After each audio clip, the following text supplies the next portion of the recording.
I had two thoughts. Number one, archive.org, the Wayback Machine.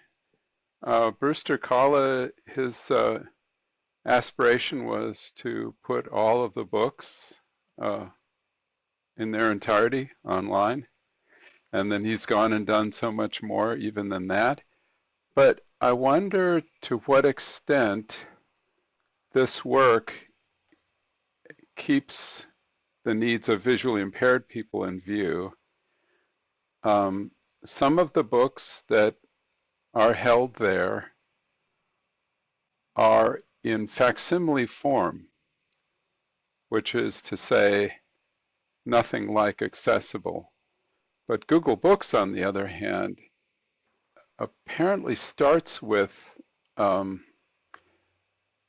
scanned images, but does optical character recognition and supplies a view of the document in that way, and thereby makes it more accessible. So we support archive.org. Google gets as much support as we feel it needs.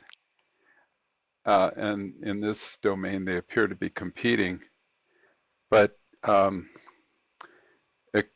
in terms of accessibility, I think more can be done at archive.org.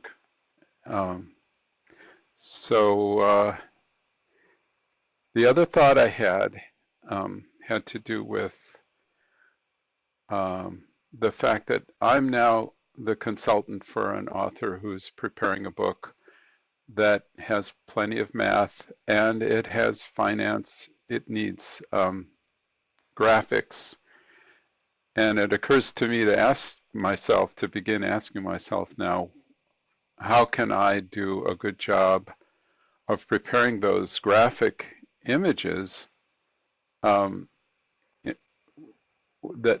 gives due respect to issues of accessibility? And I'm wondering if maybe there are guidelines out there somewhere to assist people like me who are essentially content creators to do the job right the first time. Yeah, I think that bookshare.org might be a good place to contact, because I think they have done some work on trying to figure out how to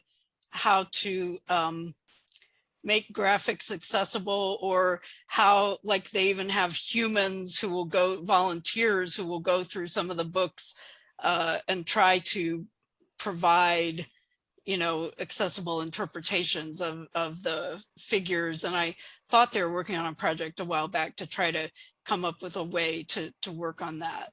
So you might try contacting them. You can just go online and try contacting them.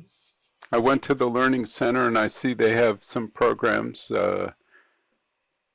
for educators and parents for the ABCs of Bookshare for educators and so on. So one of the things that I'm not seeing here is Bookshare for content creators. But yeah, this is great. An hour ago, I was totally unaware of Bookshare and its work, but this is great.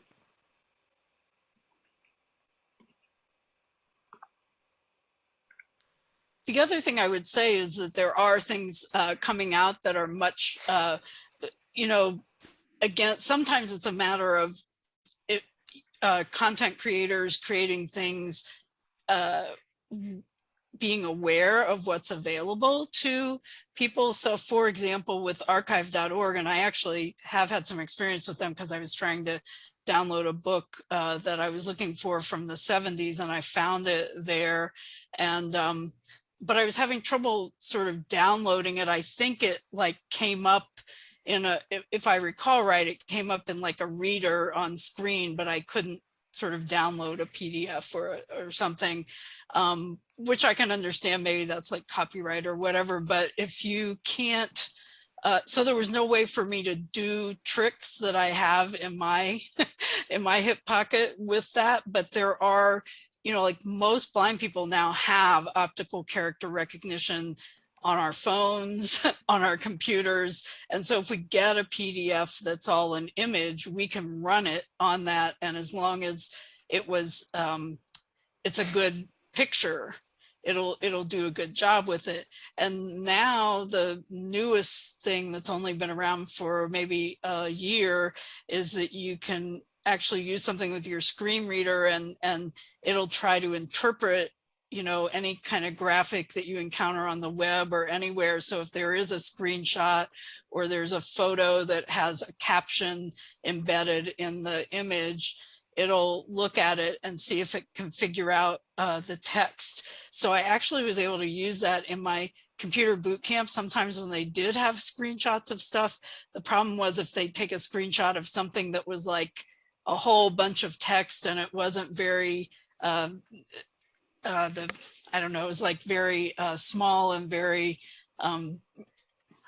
trying to think of what that word is, but you know, not very well defined, then it really couldn't figure out what was going on at all. But some things it did a perfect job of, if it was just, you know, 5 lines of code or something in a screenshot, it could figure that out. But if there was a whole huge, you know, thing, it couldn't deal with that. The challenge would be, well, one reflection is, by the way, in HTML, when you embedded image, there's a tag that can be used. I've forgotten what it is, but the alt text to provide information for someone who is not going to be able to view the image directly. And then I don't believe we have a markup for that in LaTeX. I'm just thinking about LaTeX markup and how, you know, some sort of alt tag would provide a vehicle for giving that information.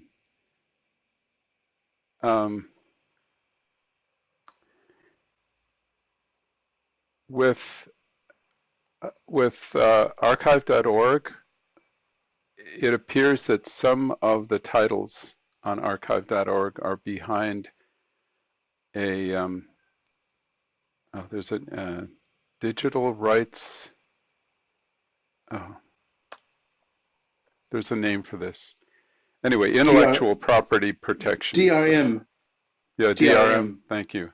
So it's behind a DRM wall, and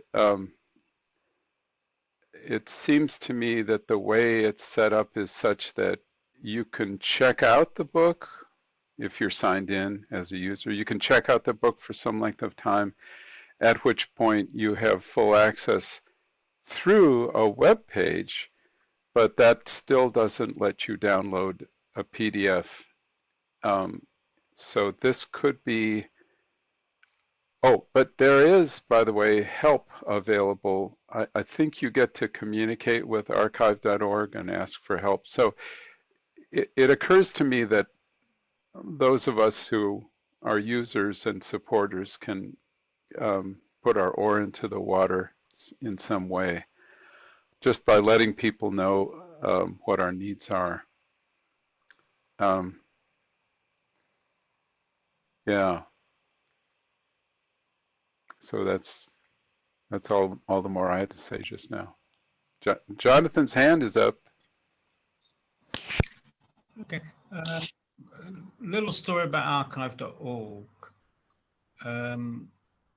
It's a nice story. I was reading about the history of electricity generation, and much to my surprise, I discovered, according to Wikipedia, that at the end of the previous century, not the last century, but the one before, the end of the 1800s, electricity was predominantly used for lighting.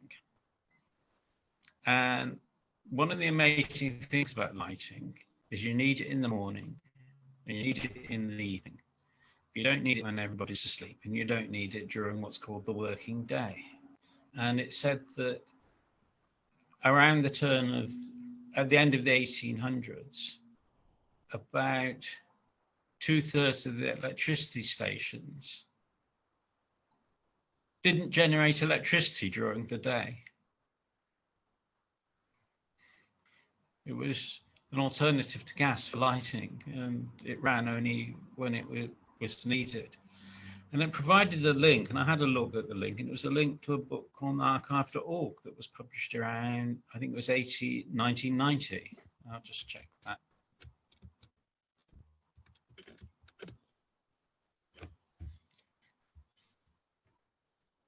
Yeah, it was a book published in 1991.